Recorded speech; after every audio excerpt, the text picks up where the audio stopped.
is inherent. So it feels right on time. For me, I'm a marriage and family therapist here in LA. I went to school at Antioch, the graduate program, received my master's in clinical psych, where I really focus in on community psychology.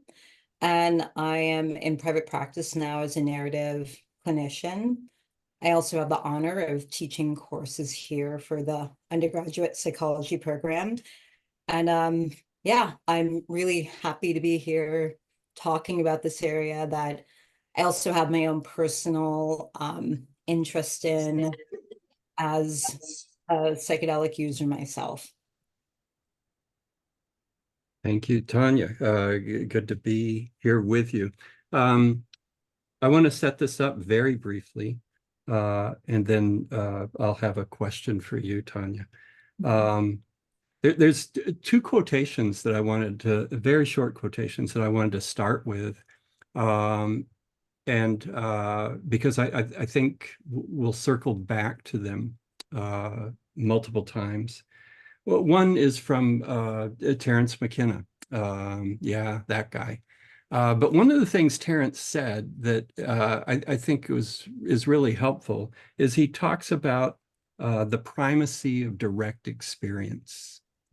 And that's the value of psychedelics, is the primacy of direct experience. So I want to just set that in the room. The other is a quotation from Rick Doblin, who was the director of MAPS, the Multidisciplinary Association of Psychedelic Studies. And he said, MDMA-assisted therapy is the closest thing to a cure for a mental illness that we have. And that's an extraordinary statement. And so, and one will be dancing with over the next hour. And,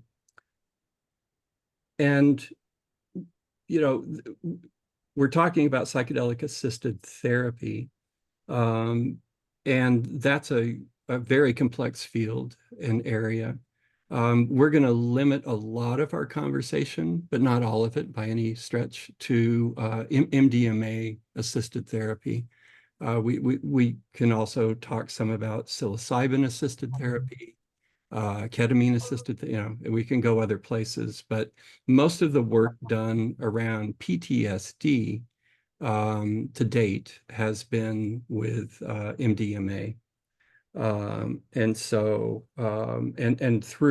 the MAPS, which I mentioned earlier, the Multidisciplinary Association of Psychedelic Studies, and its partner arm, Lykos, who have been completing clinical trials on MDMA-assisted therapy and PTSD, and are now awaiting FDA approval, although they've hit a snag in that. We'll see how that unfolds over the coming weeks. So that's a focus on PTSD, which isn't the same as racial trauma or race-based traumatic stress.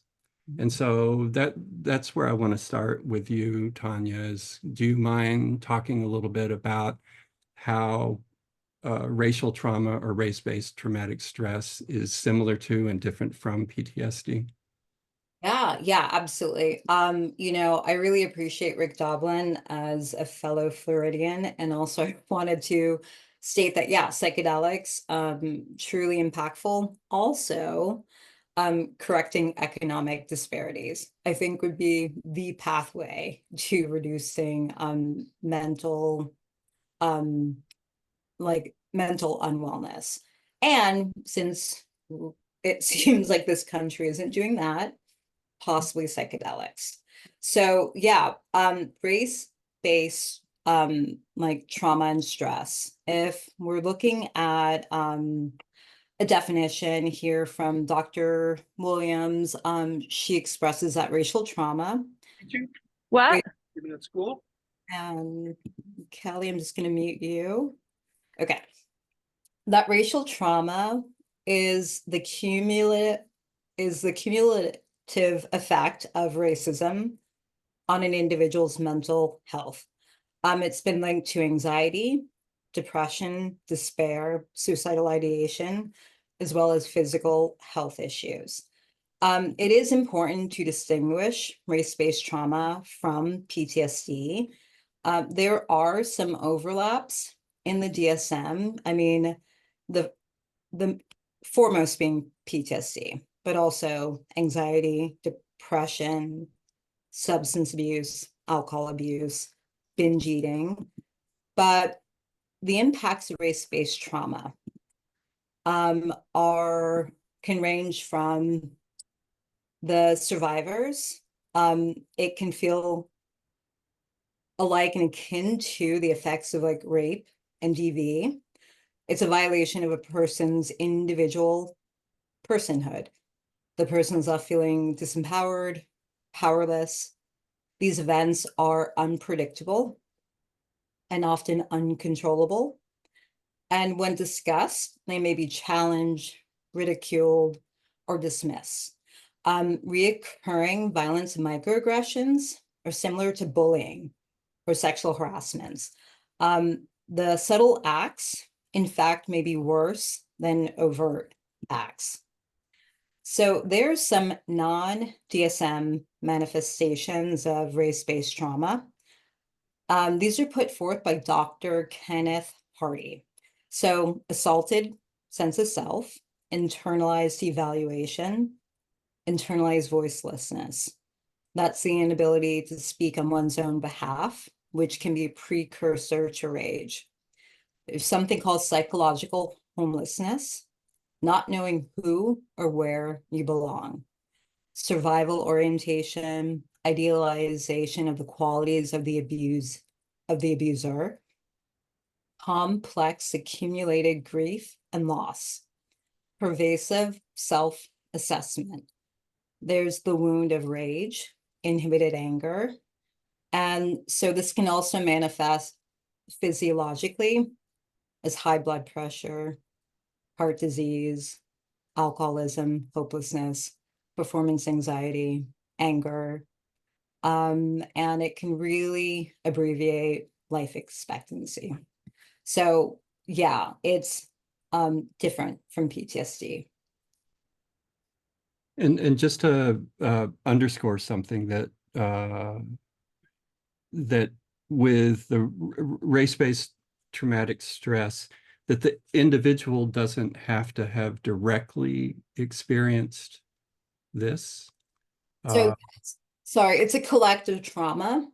So this, also known as vicarious or collective, that as a person who identifies with a racial group, seeing another who looks like can, of course, create replicate trauma for the person who is just watching or being in proximity to. So things like media depictions can really create experiences that compound to create racial trauma. And it's a compounding, pervasive, ongoing threat. And in that way, in my understanding, it's different from PTSD, which is usually around a particular event. Whereas this, as you're saying, it's compounding. It's almost environmental. Yeah, I mean, and it can have a range from like, large like 2020. Those experiences of 2020 were large, impactful, and then compounded with day-to-day microaggressions, microassaults. So, which can communicate exclusion. These are small racist acts that cannot be clearly defined. It often leaves the person experience it as, I don't know, did I see that the right way? Do I choose to push it down so I can just get along? And you're often having to choose, like, Do I address it? Do I ignore it? So it's compounding. Yeah. Yeah, brilliant. And of course, one of the consequences of that is that it race-based traumatic stress often uh, disqualifies someone from being in a clinical study on PTSD because it's not focused on a focused response to a particular event. Um, yeah, a little Yeah. irony in there. Yeah, I read of one participant, like I think Black veteran who was trying to enroll in the MAPS like clinical trials, and he was disqualified because he couldn't select the most traumatic event for which to address or, circumnavigate for the therapy. He'd had all of these experiences of race and racism within the military, within life, and also warfare. And yeah, he was disqualified because they couldn't quite select. Yeah. Um, I meant to say this at the very beginning. Follow Clarence's lead. I see Clarence has put a question or a comment in the chat. Please use the chat for now, and then we'll get to your questions and comments in a little bit. So I want to talk for a couple of minutes, Tanya, you can ask me whatever you want about this. But so what's the deal with psychedelic assisted therapy, and in particular psychedelic assisted therapy that's using MDMA? MDMA, also known as X or ecstasy or Luna or moon rocks or all kinds of street names associated with it. And of course, it's 4-methyl-dioxymethamphetamine, which is a mouthful, which is why we call it MDMA. And a couple of things to notice about that part of its chemical name is methamphetamine, so it is an amphetamine. And it in that way, it causes or leads to a kind of alertness, positive mood, affect, the things you would expect with a stimulant. But it's also very different than traditional stimulants, amphetamines, in that it also has this intensely pro-social aspect to it. Um, uh, it creates a strong feeling of openness and can lead to intimacy, trust, lack of fear, things like that. And so it's an interesting space to be in a therapeutic environment. So if you come in, if you're suffering from trauma, whether PTSD or RBTS,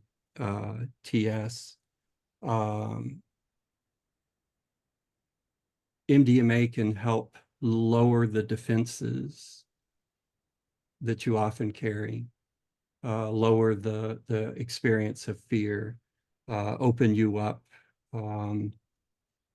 create a greater environment of trust between you and your therapist. It increases neurotransmitter activity, in particular serotonin, dopamine, norepinephrine, which is always hard for me to pronounce. And an important part of how MDMA works in our brain is that it's the opposite of what PTSD does, right? So PTSD decreases brain communication between different parts of the brain, and MDMA opens those up in really significant ways, and in particular between the amygdala and the hippocampus. And that's an interesting relationship there, right? Both of those are involved in emotions, and memory and memory recollection. And so to put those two in conversation with one another in an environment where your fear response is at the very least tamped down, maybe temporarily eliminated. Yeah. That's significant. Yeah, Tanya. Yeah, I mean, the amygdala is often given the metaphor of like the alarm system, like this continuous alarm that for people who have had relationships with trauma cannot turn off. It does not turn off. So with PTSD and hypervigilance also race-based trauma. And Clarence, yeah, as you asked, race-based trauma is an offshoot of intergenerational trauma. They are connected, interlinked. You can't separate them. Trauma is political. It lives within bodies, within generations, within families. Often, these manifestations of um, intergenerational or race-based trauma, these manifestations or symptoms can look like traits when in fact it's related to the racism, the systems, the systemic like uh, carriers of injustice that have moved throughout the family lineage and line. And so it is collective. But yeah, with MDMA being able to really calm down the amygdala so that folks who are often hypervigilant, like especially with others who maybe do not look like or feel like them. Um, and the way that survival is part of um, the strong traits, like part of the traits of what gets each generation moving, but being able to slow down with a psychedelic like an MDMA in the setting to for the maybe one of the few times access safety to process what has happened is it's vital.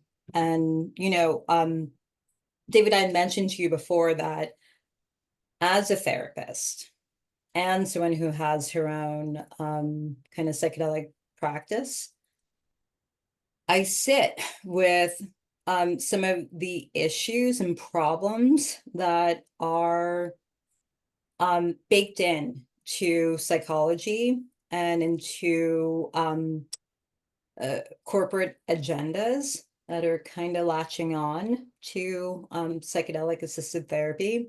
Like there's the overground for which I, as a therapist, could join potentially with legalization. And then there's the long running underground. Um, I, in all of my like research leading up to this, I think I've kind of changed my mind and I'm back into a place of we do need to get like healing into communities. It's not perfect what we've set up. And we're going to talk about some of the problems of the MAP clinical trials, the ongoing issues. But I've been moving and changing my mind in real time with what is a responsibility, what is possible, how do we hold capitalism and corporate interests like at bay? How are Indigenous voices being represented? And it's really quite thick. But I'm one therapist, a single voice, and I having everyone here today, it is important that yeah, I express that my mind is also moving through like the pros, the cons, and yeah, right now I'm on the side of I think we need this. Yeah, well, you anticipated where we were going to go next, which is to talk about some of the potential positives of this work and some of the potential problems. Um, and so, I'm trying to think of where exactly to begin in that conversation. Um, Well, I mean, well, maybe we like, I don't know if it would make sense to talk about, not to begin with problems, but to think about the ways in which MDMA and psychedelics do open up a person and what that can mean when people, especially BIPOC folks, go back into a world that that continues to harm. And so, yeah, I wonder if that's a place. yeah, that's an excellent place that I think a lot of people don't spend a lot of time thinking about, and I think the way I'd like to get there is start by using some of the language that's out there, right? We're all learning to talk about the psychedelic renaissance, and in my class, instead, I talk about the psychedelic industrial complex. I don't think there's a renaissance going on. I think capital's found a new baby to squeeze, and the way that it's playing out in many ways is horrifying to me. But because it's being packaged as this renaissance and the people involved in it are really caught up in the possibilities, right? Rather because of their own personal experience or uh, venture capital opportunities or whatever they might be, and that they're missing some things along the way. And one of them is what you just pointed to, Tanya, that when you crack somebody open, I actually have a story. Can I tell you a quick story? Yeah. Um, where's my story? Someone named Megan, who had suffered through physical, sexual, and racial violence, and got into the MAPS clinical study, and had tried everything and just wasn't getting anywhere, really suffering from all the symptoms of trauma you can imagine. And so she gets into the study. And how the study works is you get 3 MDMA sessions over the course of 3 months with some integrative work in between with a therapist. And it was not the best experience for her. She talks about it as that the MDMA and the therapy sessions really opened her up, cracked her open, and she had held and hidden so much for so long. And this experience of vulnerability, and all these things coming up that she had tamped down, tamped down, tamped down. And after 3 sessions, well, good luck. You're on your own. And she was horrified at that prospect, and she appealed to MAPS to see if they would allow her to continue to see her therapists, which she did, for a while. And that had its own complications. And then a year later, she's on a stage with Rick Doblin, as an example of a success story that, according to the CAPS 5, which is an assessment tool for determining whether or not you still have PTSD, she didn't have PTSD anymore, but she was by her own description, was in worse shape than she had been. But she was up on the stage as an example of a success story. And when she talks about this, she was she felt like if she wasn't a success story, she was going to let all these other people down. Just because it didn't work on her didn't mean it wasn't going to work on other people. And Doblin had said it's the first cure that we have for a mental illness. And so as she just let me read you a quotation from her. Um, it was all a facade. I did it knowing that it was a facade. I did it knowing that I wanted it to be true for other people, even if it couldn't be true for me. I still have horrible nightmares. Suicide has become a moment-to-moment option for me again. I had been offered a great gift, a miracle cure, and I had wasted it. For a moment, I had what felt what life was supposed to be like, and I had blown it. And so that's from an ethical perspective of people working in the field as therapists, that's, wildly problematic, it seems to me. But that's how it's gone for a Yeah. lot of people. Yeah, I don't know how training is going to hold. Like, if we think about the overground and training for therapists and mental health practitioners is going to hold in this context of race-based trauma, um, op the opening up of clients who are visibly like different from dominant culture, moving back into a world that may and often isn't safe.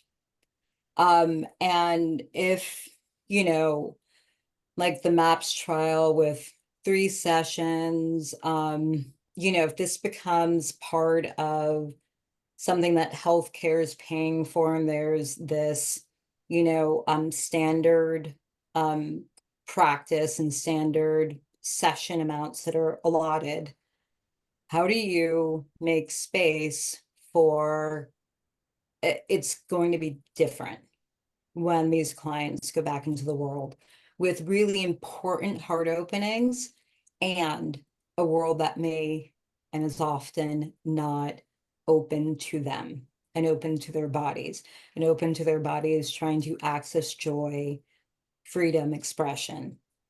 I mean, this says nothing of the history of drug laws, drug war, and the way that has been waged against BIPOC communities. And so, I mean, this is part of the complication with psychedelics for BIPOC communities is that, like, we're arrested. Like, this is like we have elders who are in prison currently serving sentences for psychedelics. And, I sat with this idea of decriminalization versus legalization. And originally I was on the fence on the side of decriminalization, but coming to realize that, yeah, even with decriminalization, Black and brown bodies are still under the mercy of law enforcement and the way they might feel on that day, whether, they won't push towards some kind of like some kind of punishment. Legalization would potentially wipe that slate clean. I really appreciate the work of Dr. Carl Hart, who is a big proponent of all drugs being legalized, which is really destabilizing for many people to even have that consideration. But within this context of psychedelic assisted therapy and racial trauma in BIPOC communities, we can't have these conversations without attesting to the history of like law enforcement and how drugs have impacted our communities like exponentially. Yeah. Well, you and I have had some conversations about this, and I'm on the side of decriminalization, which I think is Plan B. If Plan A would be what Hart says, just legalize all drugs. But that's not what's happening with legalization. It's the legalization of a particular application and use and context, and even therapy protocol as part of the FDA approval. And so, in that context, I remain on the decriminalization side of the conversation. But that said, I think that there's a larger issue here, which is whether or not the therapeutic context is the appropriate context for race-based traumatic stress. Given that it's an individual model created for white folks and white folk problems and all of that, that in dire need of being decolonized. And um, and what an alternative might look like would be community-based ritual, psychedelic ritual in community as a place in which you do MDMA or psilocybin or whatever the medicine is going to be in that context, rather than you and two therapists sitting by your side, looking at you, hoping you're okay, that kind of context. Yeah, I mean, Isaac Jama Everett, who's a filmmaker and a clinician in the Bay Area, he worked in collaboration with Community in the Bay for a documentary around Black folks and psychedelics called A Table of Our Own. And I love what Isaac put forth as a, an imagining of what psychedelic assisted therapy could look like for BIPOC communities. It would include training grandmothers, training elders in the community to actually do this work on our behalf. Yeah, instead of sitting around in a clinical setting or like a faux home like environment for clinical purposes, what would it be like to do this work with like elders in our community, those who are trained to heal through plants or through MDMA? It's a beautiful vision of what you know what it could be. Yeah, and I don't know how we get there because there's a lot of money to be made. There's a lot of interest. And um, yeah, I would love to be idealistic about like um those visions of like what healing in communal spaces, if that was what was favored or put forth, or we realize that, yeah, I think that's it. And I don't know what that looks like in the face of like ongoing Yeah. like the psychedelic industrial complex. Well, and your point about one of the shortcomings of decriminalization when you factor race into the issue is well taken. Um, and that said, there's also histories of uh, community group psychedelic experience that have been, wildly healing for all kinds of folks, mixed groups. But what in my knowledge, um, not a lot in terms of BIPOC folks, where it's specifically focused on like race-based trauma. Um, and I don't know. I don't know how possible that is. Um, but it does, to me, seem like the way to go.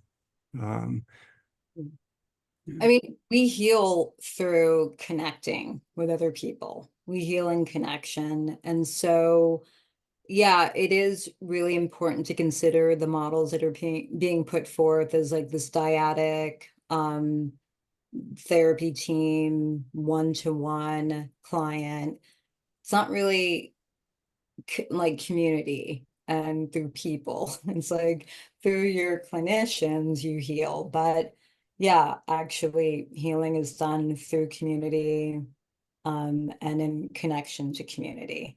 That's how we've historically made it through trauma. Um, and so yeah, that would be an ideal. Yeah, I think, Oh, nice. Okay, I'll see you soon. and we thank you. Uh, I think I shared with you an article that I read recently that was looking at elders and how a study that argued that elders who the greatest benefit for them in terms of psychedelic assisted therapy was group work, and that it was the social quality, the connection with other people who were at similar stages in life, and so on, that's where the real healing came. Whereas for younger people, it tended to be that individual inner experience rather than an external social kind of experience. I noticed that we got quite a few questions popping up, Tanya. So Sarah Beth has been monitoring those. What's in the chat, Sarah? Thank you. Erica, would you like to ask your question? Sure. I guess this is more just a question for us all as therapists. So wondering how you all think of how we as therapists can ensure psychedelic assisted therapy doesn't fall into the same traps that legalizing weed did. So I think I asked this before, Tanya, you got into some of the details that you already started to get into, but the fact that people are still in jail for weed, there's no prison reform, big businesses are often run by corporate white society making profit with no reparations to communities that were harmed by previous drug laws, et cetera, et cetera. So how can we as therapists kind of, do our best to be part of the future that we want to create, I guess? Yeah.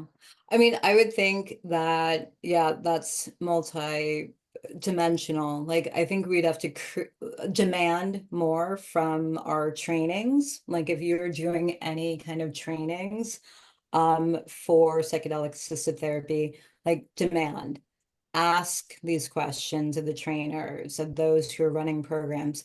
How are we addressing like the history of um, like drug laws and their impact on my BIPOC clients who might be interested in doing this work? Additionally, how are we going to talk to these trainers or training programs around the history of psychology and its experimentation on BIPOC bodies, like medical experimentation? And how do we actually hold these really important like historical considerations for how do we make this safe? How do we create an environment of safety? Part of our mandate as marriage and family therapists too is we should be advocating for legal, like advocating that space of psychotherapy and legislation. That's part of our mandate. So there are people who are doing the work on the ground, especially in the Bay, because they already have psilocybin and psilocybin, ketamine we have, but they're really important groups who are doing this work. But we have so many, we do have a lot of influence and a lot of power, and that we have to be asking the questions of those who are educating us and who aren't seeing this. We have to make it apparent to them that, hey, I think you have a glaring hole in your training. Because if we're looking to put healing into communities, it's all communities. David, I didn't know if you No, wanted. I just have a point of view, but I'm interested in your thought on it, because I certainly agree with the training. But then I also think about the importance of being involved professionally. at a professional level in the field. And I don't know how much that's emphasized in training. I think a lot of people think, oh, I'm going to get my license and hang a shingle and, you know, there you go, and not think about the importance of being politically active in the profession itself. Yeah, so it is part of the MFT like code of part of our code of ethics involves legislation. And many people do not do it, and it is part of our mandate. It is part of what, as MFTs, we are meant to be doing, involved in with local government groups that are already have boots on the ground. It's part of our work. We can't heal individuals and put them back out into a society that has no regard for equity, economic, like there's no justice. And so if we're looking to put clients back into these environments without addressing the environments, ways in which we are ethically like meant to be doing so, yeah, it's dubious. Thank you, Tanya. Sophia has a question next. Would you like to share your question, Sophia? Oh, can you hear me? Yes. I can pass. I can pass. Thank you. I lost my voice, so I can't. Yeah, I'll read it for you. Sophia asked, how long are therapy sessions typically with psychedelics? Longer than 50 minutes, I assume there is a coming down period that is monitored too? Yeah. Well, this is one of the things about what's the economic model for therapy and whether or not insurance companies are ever going to pay for psychedelic assisted therapy and so on, because your 50 minutes just went out the window. You're looking at 8-hour minimum sessions that allow people to have the experience and then come down into a state where they're safe for transport. Oh, okay, so typically it's like a much longer session, like many hours with the client and the therapist. Yeah, Okay. exactly. Thank you. I think Rochelle had a riff off this question. Rochelle, do you want to share any thoughts or? Yeah, thank you. This is the first time I've been to one of these conversations. It's very interesting, intriguing. I'm glad I'm here. But I did want to ask if it's, before I get to my question, is it possible to walk us through like a typical session, like the logistics of that, how people sign up and what happens, and kind of to kind of piggyback up what Sophia said, like how do they come down from the session? That sort of thing. You want to start with that, Tanya? Yeah, I mean, typically, I mean, basically a therapist wants to begin with like, talk therapy before any, introduction of psychedelics. So you got to establish a relationship, understand, what the problems are, what we are addressing. You have to build trust. So once you move through that process, it like, and depending on the psychedelic in use, there are different protocols. So like ketamine could be a single use. There are many other ketamine assisted therapists who utilize like a 3 to 5 like session modality. And yeah, they are anywhere from like 3 to 4 hour sessions. Not sure if that's enough. Generally, you want a client to be picked up by a loved one. You do not want a client going back onto the road. And then post like psychedelics integration. So that can be done in the one-to-one therapy or and also group integration. So, and that can be ongoing. That there's really no time limit for post psychedelic therapy integration. I've had journeys that a year later, I was coming up with, oh, I think I get it now. And so there is no end to integration.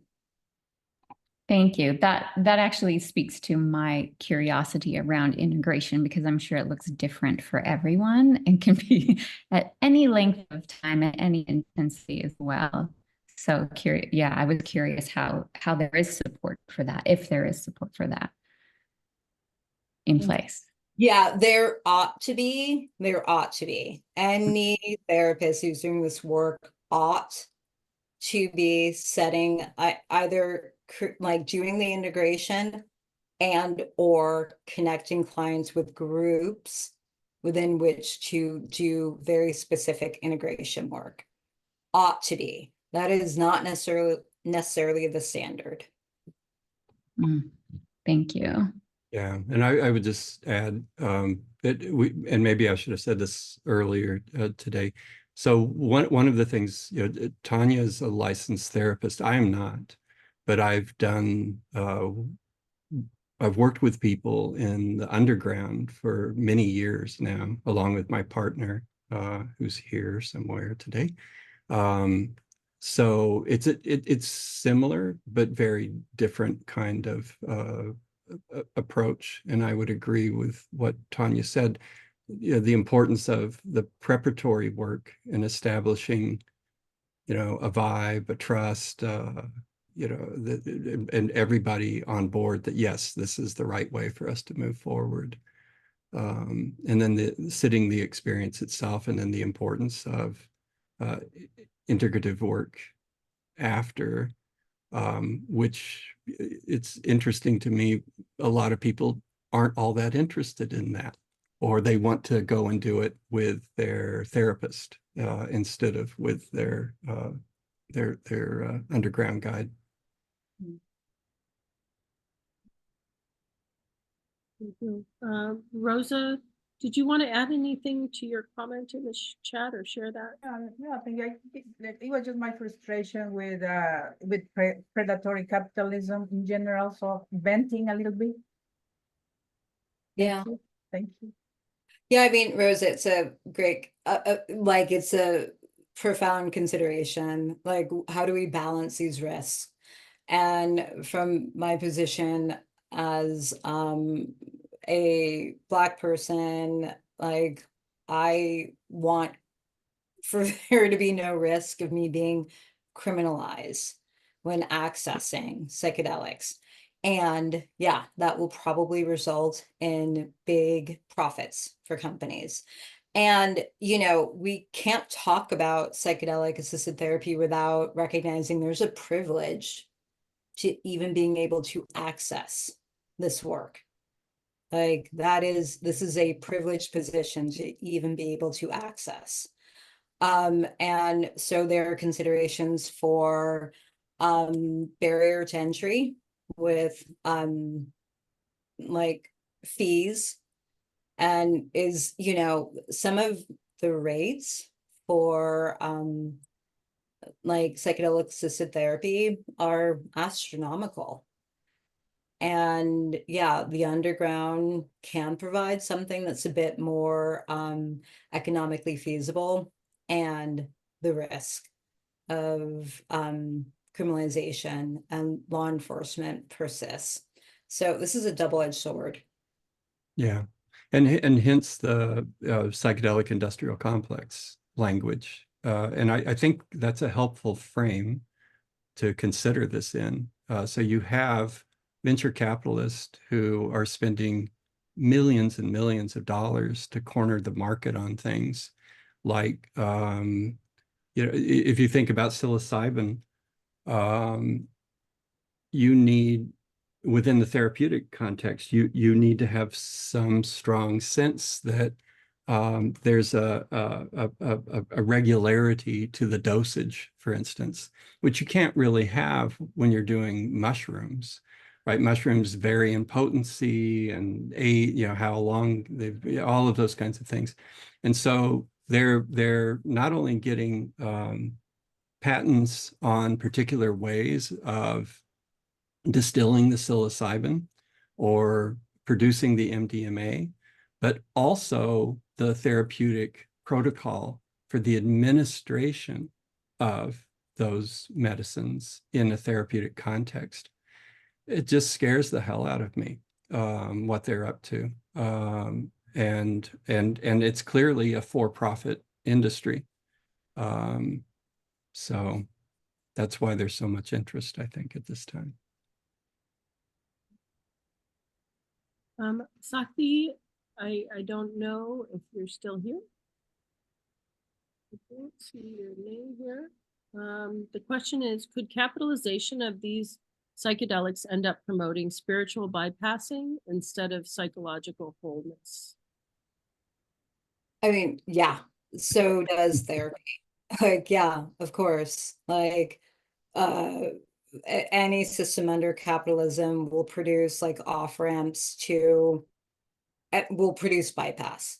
So yeah, it is, yeah, definitely possible to engage in spiritual bypassing. I mean, one of my considerations for above ground training with psychedelics is there room for spirit? Like, how is spirit held?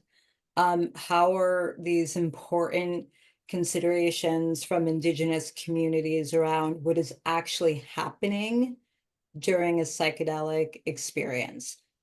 I don't know if you can train that. I don't like, so how is that being handled? Yeah, well, great question. I certainly agree with you that absolutely, yes, that's a problem. And in the research, you have to, the researchers are scientists, and there's, you know, what if you can't measure spirituality? So if you can't measure it, then it's not part of the equation. And so that's a problem. And there's some doors opening around that. But even those are interesting because they're relying on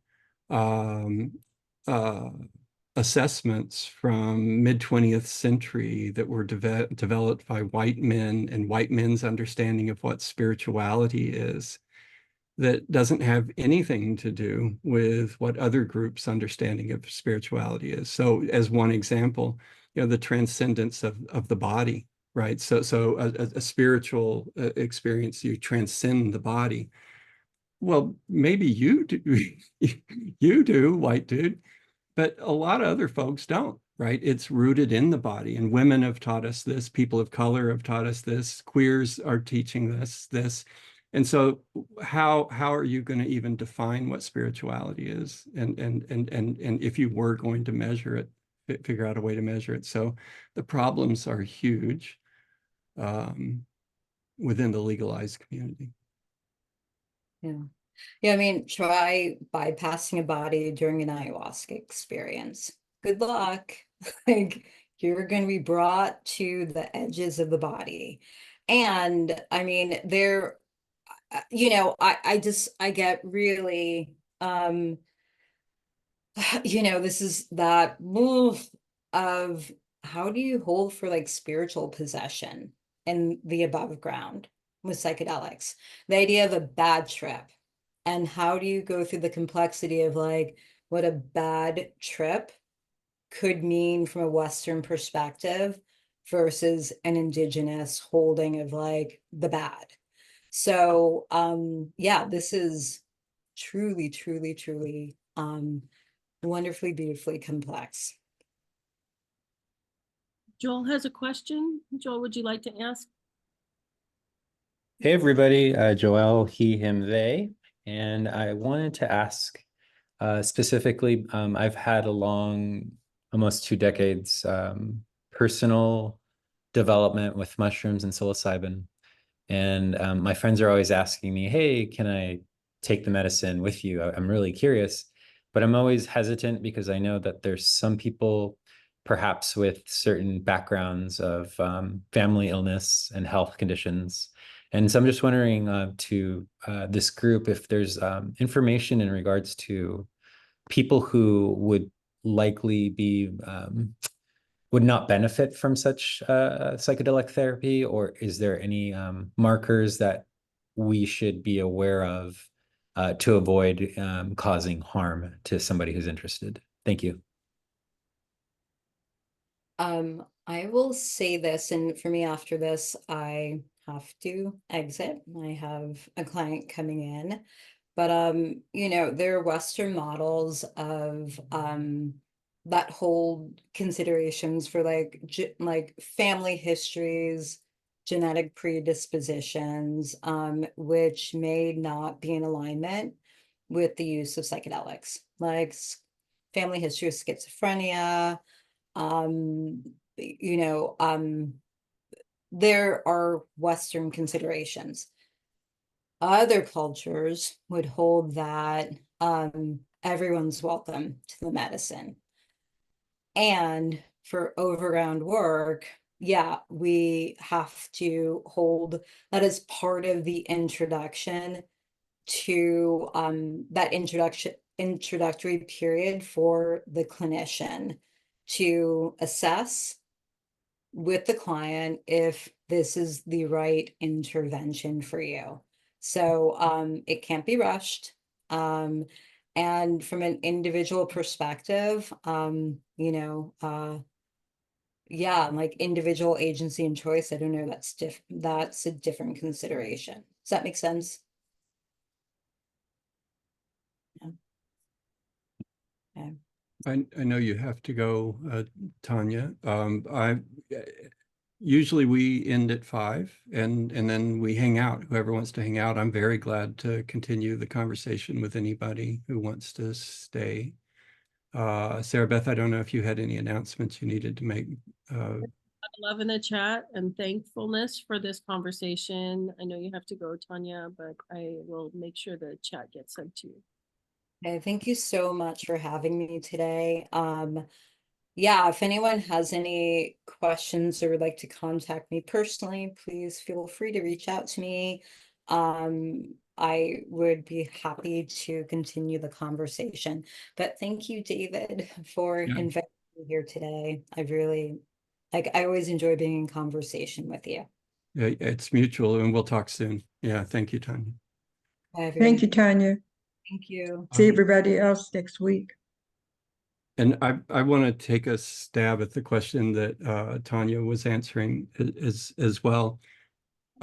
She's right that there's people with families or backgrounds with psychosis are advised not to take psychedelics.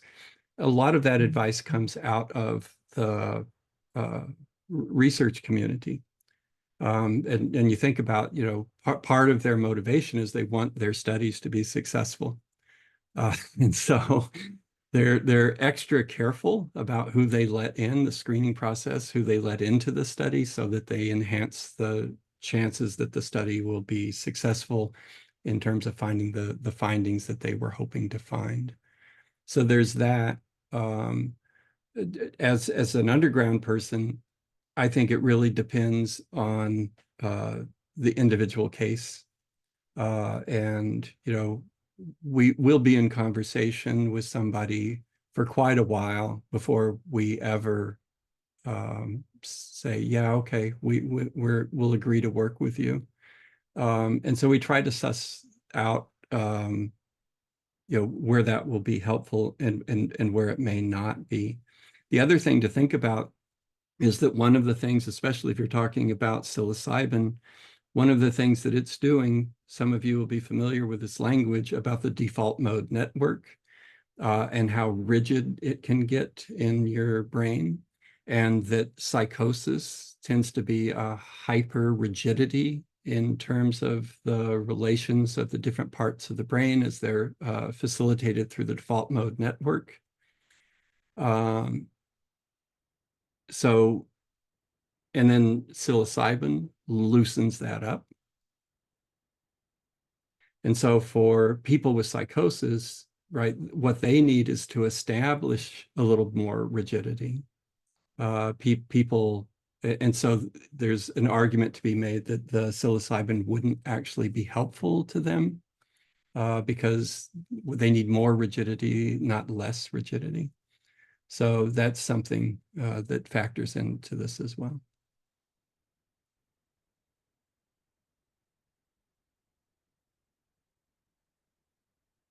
I don't know if there were other questions that we didn't get to, Sarah Beth. We made it through all the questions that were posted in the chat. I think Jonathan Hall had one, or did he? I just was wondering if you could explain rigidity a bit more.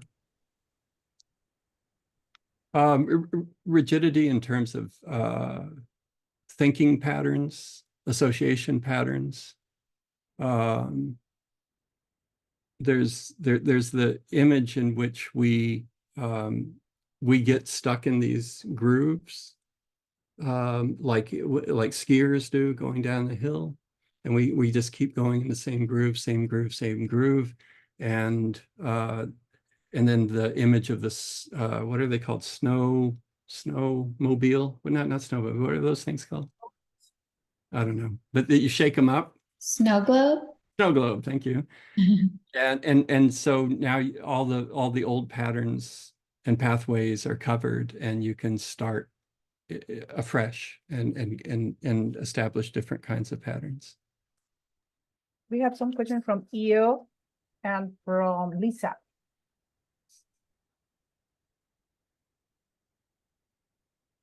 Hi, I don't know if I should go.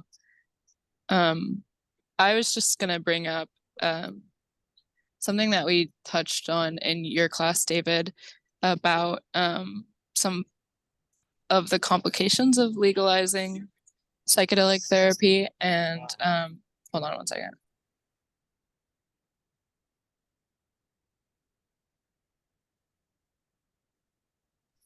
Sorry, I'm in the way of a soccer game, apparently. But I just wanted to ask if you could elaborate a little bit on some of those possibly harmful false narratives, like psychedelics being a fast pass to positive mental health and whatnot, and how that might play into racial trauma. If you had any thoughts on that. Yeah, nice to see you, Io. Yeah, and I think we've touched on that some during the past hour. And I'm trying to think what we haven't touched on that would be helpful here. I think, one of the things, well, yeah, right. So I started with the quotation from Rick Doblin,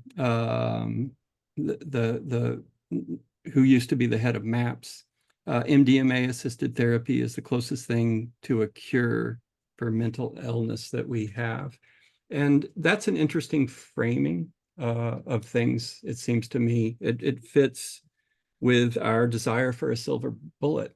And so, you take your 3 sessions of whatever psychedelic assisted therapy, and then you're going to be fine. And indeed, the PTSD MDMA studies are showing that after 3 sessions, and they do a follow-up 6 months later, that people still have on their CAPS assessments, no signs of PTSD. And that's 80 some odd percent. I don't remember the exact percentage, but it's over 80% of people are reporting that out.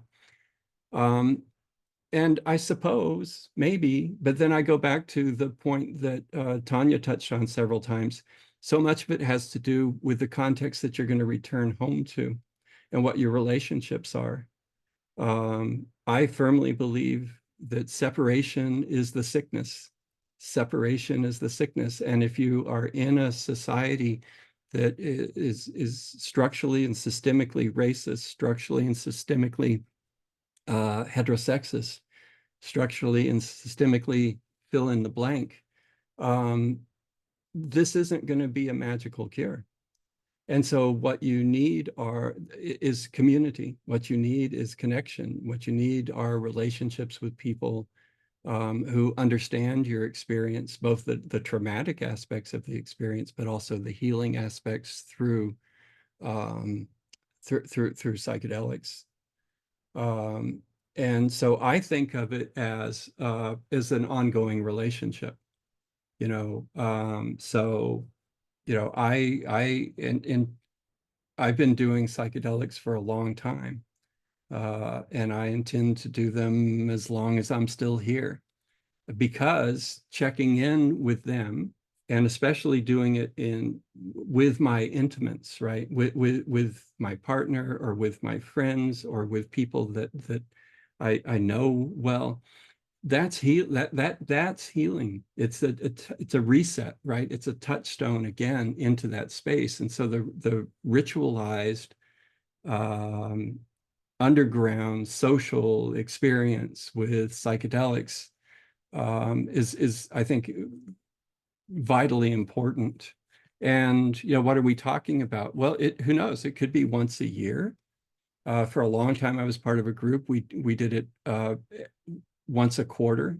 So once in the spring, once in this, and on a full moon. And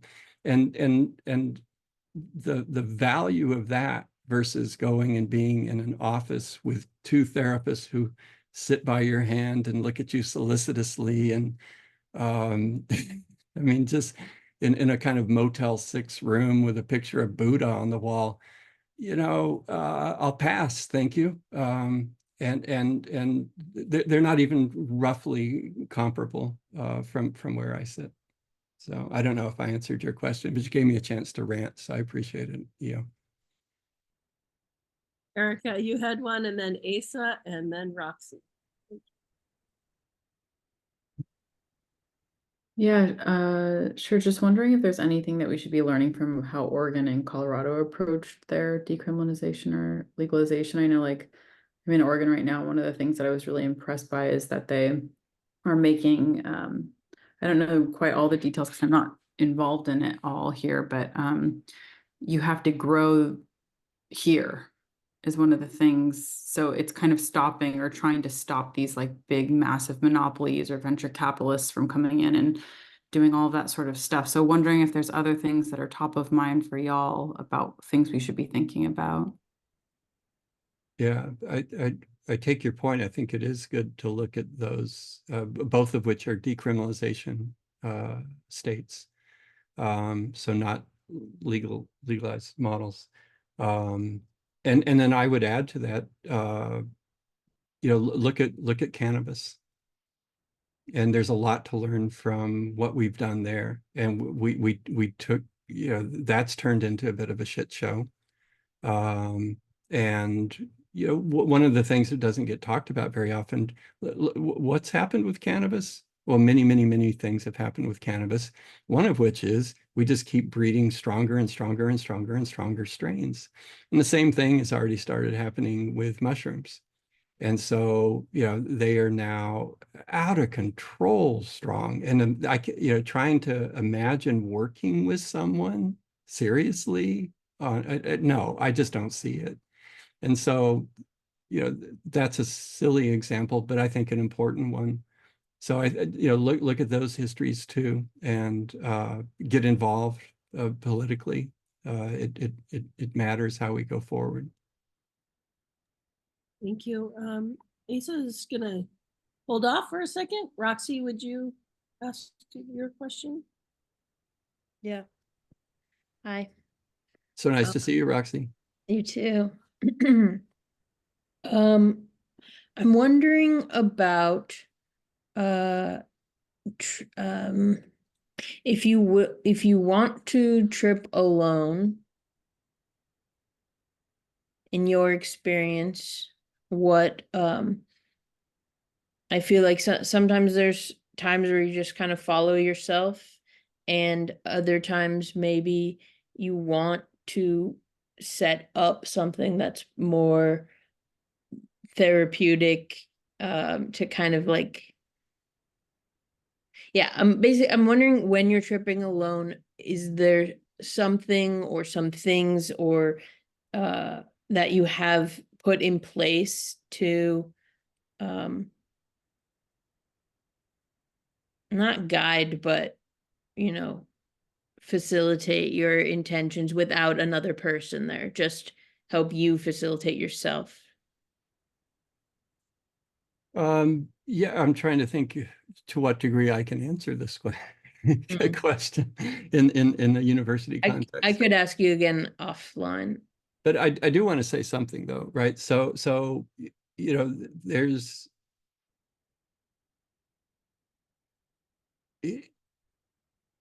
I quoted Terence McKenna earlier, so I'll bring him up again. So, you know, Terence says, take 5 grams, go in a room by yourself, no music, no light, no nothing, take 5 grams, hold on for dear life, and you'll learn something. So, you know, so there's a history of that. I would suggest if one, just from a harm reduction standpoint, let at least one other person know what you're doing and check in with them when you're done. I think that that's important from a safety perspective, but more specifically in terms of healing work and your intentions, I think intentions are really helpful things to focus you on the fact that you're, in my language, you know, you're going through a portal. You're entering into a liminal space. This is there's a long history. You're joining generations and generations and generations that have gone into this space. And the intention, forming an intention, focusing yourself really helps in that regard. On the other hand, it can get in your way. So I always say to hold your intentions very lightly. And be open to wherever the medicine is going to take you. And don't say, oh no, I don't want to go there because my intention was to do. So no, just let that go. Just let that go and go where it goes. So think about those things. Put on music that would fit with that. You know, if you're an art person, have some sketching pad or some, you know, whatever. Have your stuff around you that you may need along the way. I found I used to, because I did a lot of solo journeys, and I used to record, you know, oh, something's happening, and all right, I want to get this recorded. And so I would turn on the little recorder, and there would be 2 minutes of whatever, and then like an hour of just, oh, you know? But so there are a lot of things that you can do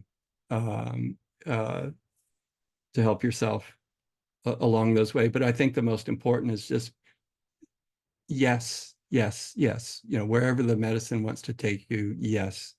I'm convinced that there's an intelligence especially in mushrooms, and I think in ayahuasca, and maybe all psychedelics, I don't know, but that there's an intelligence there. And it convinced me pretty early on that it knew more than I did.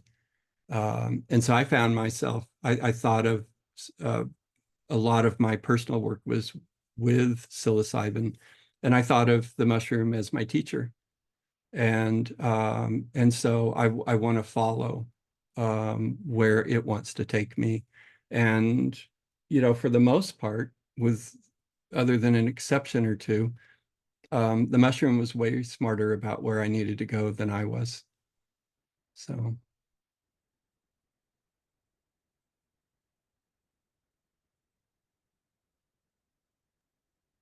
Lisa, do you want to ask this question? Yeah, I'll ask. I mean, I think in this last part, a lot of what I've been thinking about has been covered.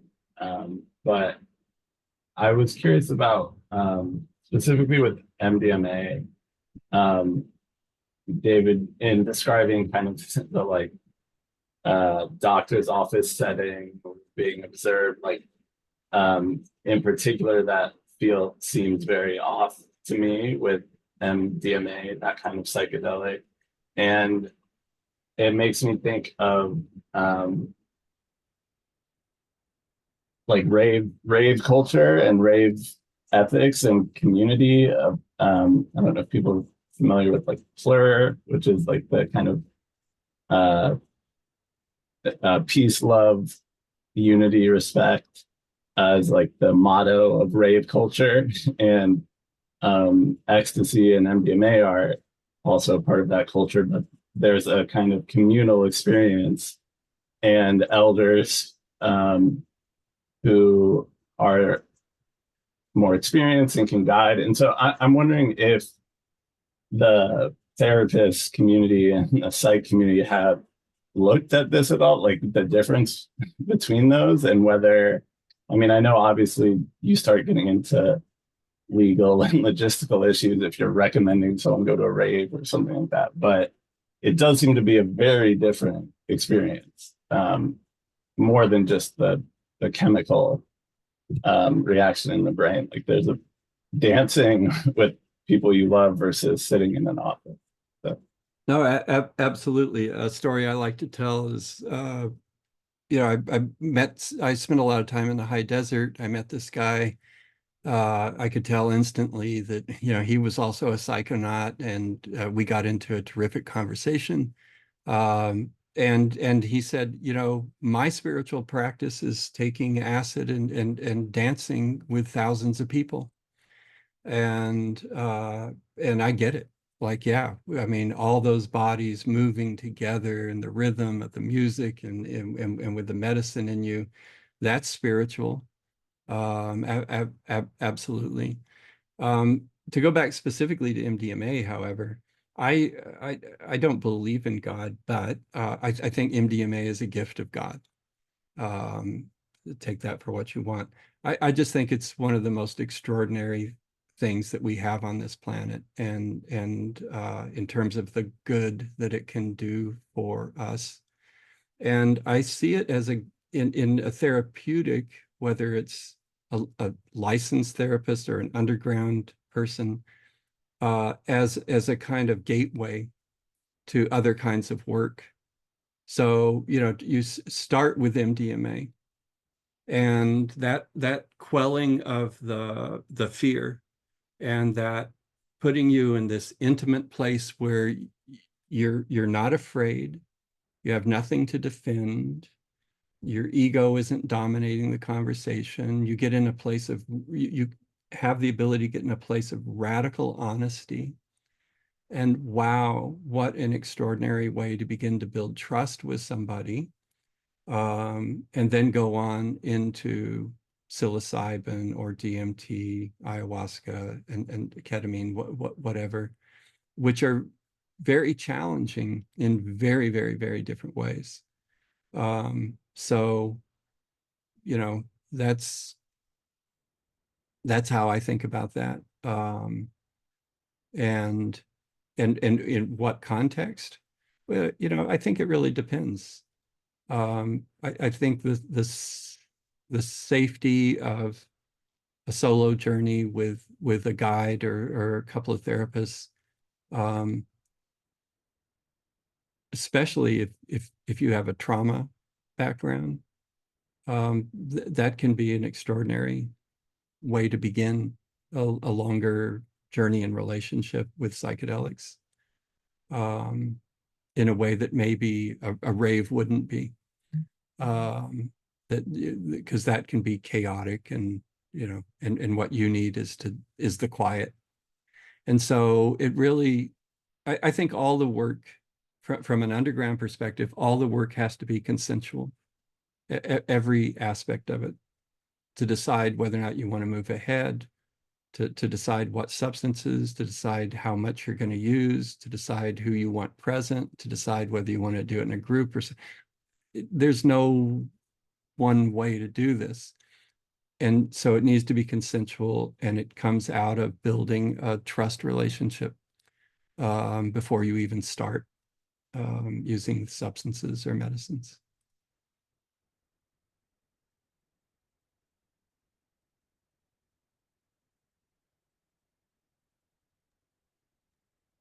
Did we get Lisa's question in or comment? I'm not in the chat, so I don't know. Yeah, there's a beautiful exchange there between Jennifer and Lisa. Do either of you would like to speak to that or share any thoughts?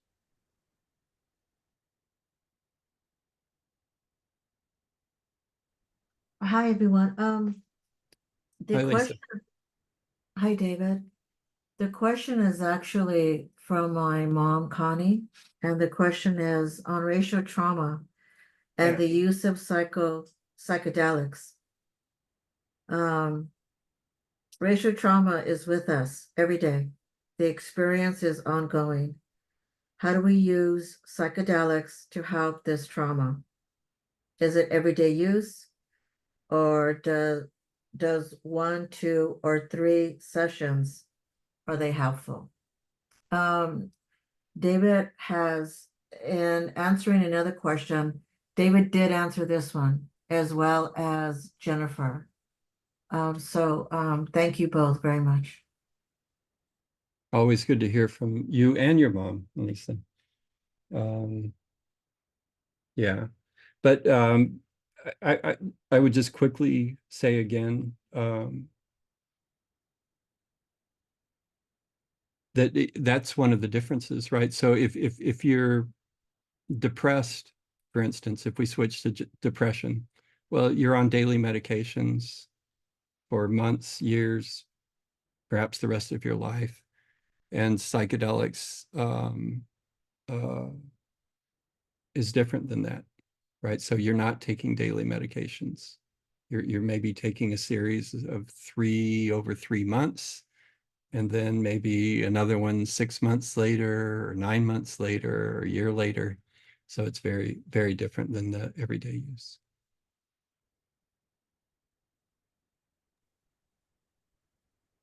Thank you. You're very welcome.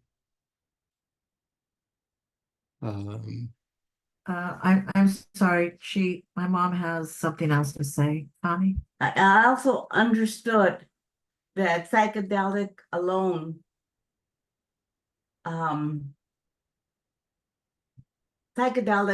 isn't the issue. The issue is combining, like you said, with a community. People have to get involved with a community, their community or a community. And I found that very helpful. Thank you for going into detail on the use of community. You also said in the beginning that you found that with the elderly, it's a community that helps when they get together with a community. So then I put them both together on that racial issue that was really bothering me, that psychedelics alone, even if you have the sessions that you have, then you combine it with a community. And that's one thing that the younger people have to get used to, that the community is very important. Conversations is very important. It's very healing. Community and conversations are very healing. Thank you. Thank you so much. And I wanted to add one thing. I know we're running pretty late here, but didn't come up. And one of the questions when we start talking about racial healing and psychedelics is, well, can psychedelics help heal white people of their racism? And which I think is a fascinating question. And a lot of people say, sure, yeah, of course it can. The more interesting response to me is the ones that say there is no racism in the psychedelic world. And so they deny that there's even an issue of racism. They bypass all of that altogether, which is wild to me, but there you go. And then one of my little sayings, because when I've done something for a long time, I end up with little bumper stickers. And this one is that, you can easily go into a psychedelic experience a racist asshole, and you will come out of it a racist asshole. That there's nothing about the experience itself that's going to radically transform you. I think it opens up the possibilities of radical transformation, but there's work to do. These are not silver bullets. They don't just automatically change you, but they do give you opportunities for transformation if you're willing to take on that work. And that's probably a good note to wrap things up on. I'm so appreciative of everyone's interest in turning out, and I know Tanya is as well. We had a good time preparing for this, so Thank you all. We'll see you next week. Bring a friend. Thank you. Thank you. Thank you, David. It's good to see you. So good to see you all. Thank you. I appreciate everyone.